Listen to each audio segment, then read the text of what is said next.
नमस्कार दोस्तों, गज़ल मंदाकिनी कविता सीरीज़ में एक बार फिर से आप सभी का स्वागत है।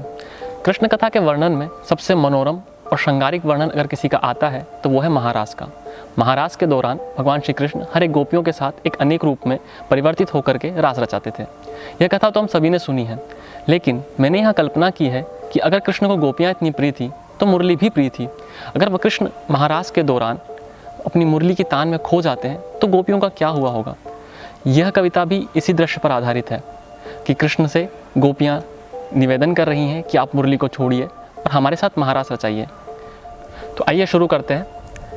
है कृष्ण सखी, है कृष्ण प्रिया, है अधरों की स्वामिन, है मनमोहनी, है मृदुस्वर्णी, है कान्हा की साथिन, है महारास, है महामिलन, है प्रेम का ये असीमित सागर, छोड़ सखिन सब गोपिन को, लेकर बैठे तुझको गिरधर। है मुरली मुरलीधर की कुछ पल तन्हाई के दो, अब मान भी जाओ ओ सोतिन, शाम सखा हमको भी दो। अब मान भी जाओ ओ सोतिन, शाम सखा हमको भी दो।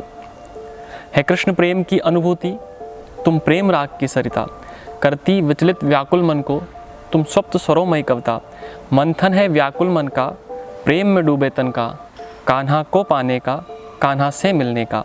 है मीत राग, है स्वप्न रात, प्रेम के कुछ पल भी दो, अब मान भी जाओ ओ सोतिन, शाम सखा हमको भी दो।